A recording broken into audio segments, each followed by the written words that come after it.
pa nagtatagal na tayo na ulila sa iyong ina. Ako ngayon patungo na sa pagtanda. Kailangan ko ng tulong ng isang kabataang tulad mo. Hindi ko alam kung magkikita pa tayo, ngunit may importante kang dapat isipin. Ang bukas ay naghihintay sa'yo pero sa akin ay namamaalam na. Ang pag-ibig mo ay nagsisimula pa lamang.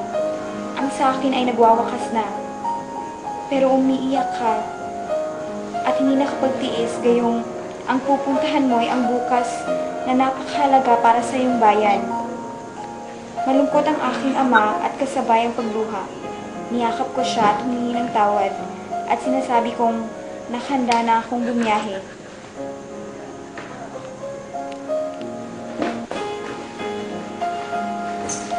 Bakit?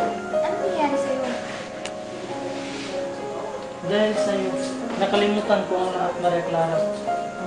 May tungkulin akong dapat gampanan. Bukas ay araw ng mga patay. Dapat akong umuwi sa San Diego. Sige, umalis ka na. Ialin mo itong mga bulaklak nito sa ibigay ng mga magulang.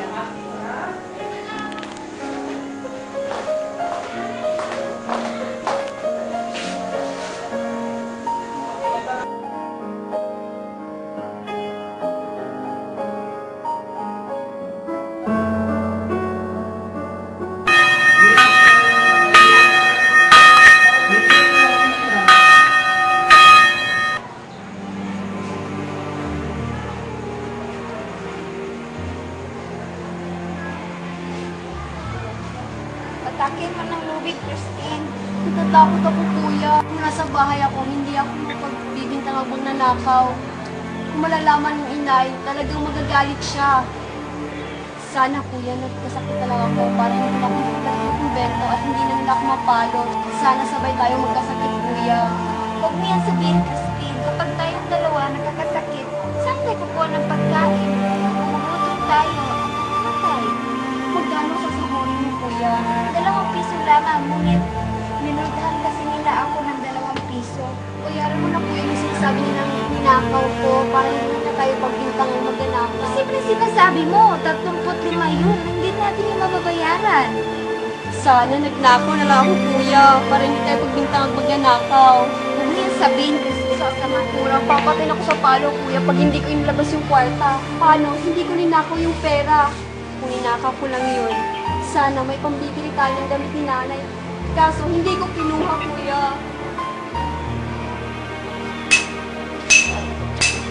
At isip ko, Christine, kapag nalaman mo na nanay siya sa Sabi ko, kuya, ninakaw ko nila ng madami. Nakita mo yung lapis sa aking katawan. At kuya, tingnan mo yung pulsa ko. Kinuha nila yung pera. Tinago ko noon pang nakaraang Pasko yung maging aginaldo ko. Hindi ko ginasta dahil noong lamang ako nagkaroon ng ganoong kagandang kwarta. Paano ko ang kura magsabi kay nanay? Siya maniniwala yun, hindi marunong magsinungaling ang kura. Natatakot ako, kuya. Ito mo matakot. Tulungan mo ako, kuya. Kaya natatakot ako kung paano nila ako saktan ng mga kura, kuya. Hindi na tayo sinasabing magnanakaw tayo. Siguro dahil masama ang ating ama. Maraming bisyo ang ating ama, kuya, kaya pati tayo ay dinadamay. Basilio, minumultahan kita ng 25 dahil hindi tama ang pagtugtong mo ng kampanya.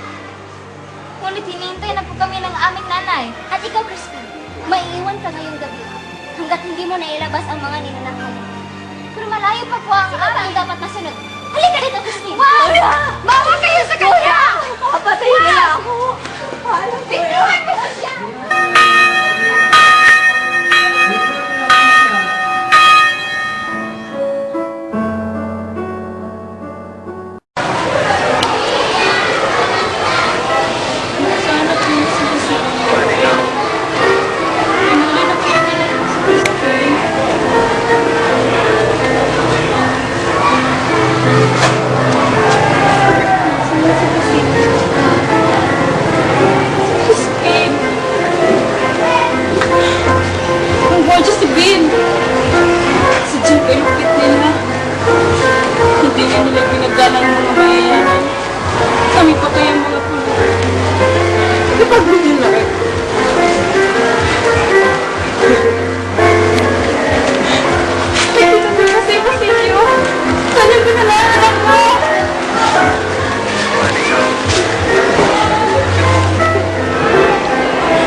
Ikaw ba ang ina ng mga magnanakaw?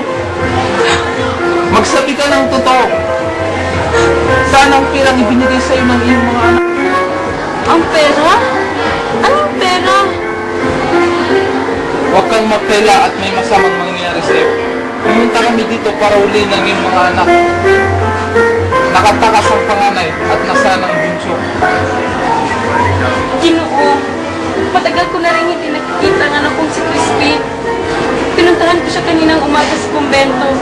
Ngunit, ako'y nabigo. Kung ganun, ibigay mo na lang sa amin ang ninakaw ng iyong mga anak at hindi ka na namin gagambalay. Hindi magnanakaw ang aking mga anak. Kahit kami nagugutom, sanay kami magtiis. Halugugin pa ninyo ang aming bahay ay wala kayong makukuha. Hindi lahat ng mahihirap ay magnanakaw. Sige, sumama ka sa amin. Kapag sa kwartel ka na, kaya nalilitaw ang iyong mga anak. Hindi ako sasama.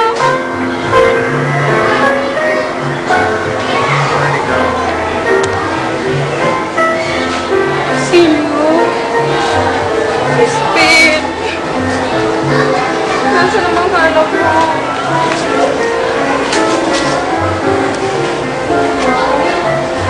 Silyo, Crispin, nandiyan ba kayo?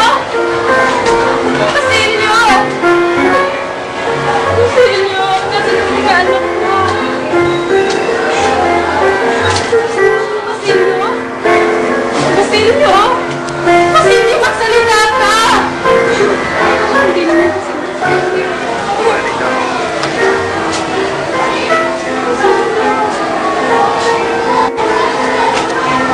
Basilio to! Basilio! Crispin! Nasaan sila?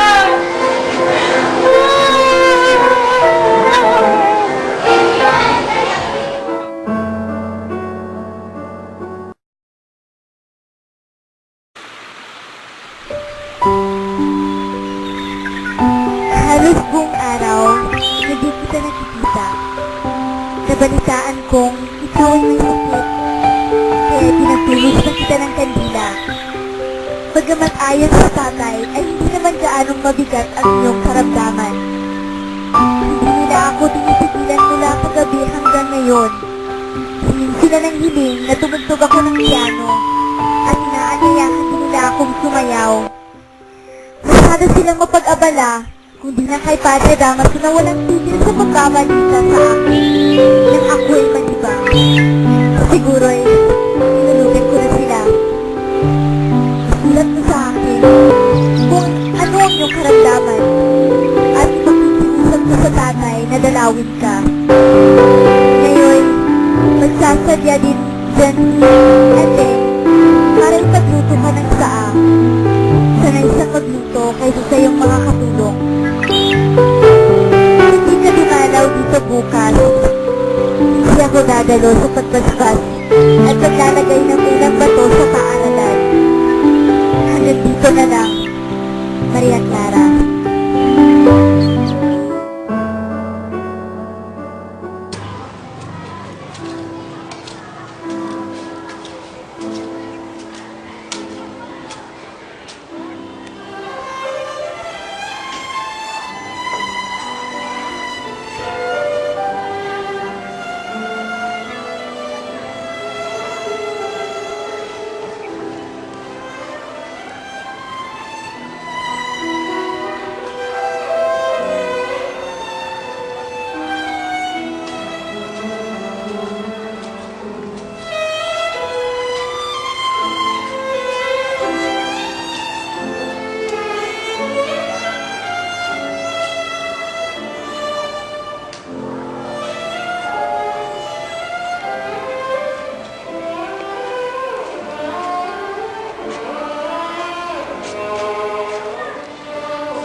Akoy!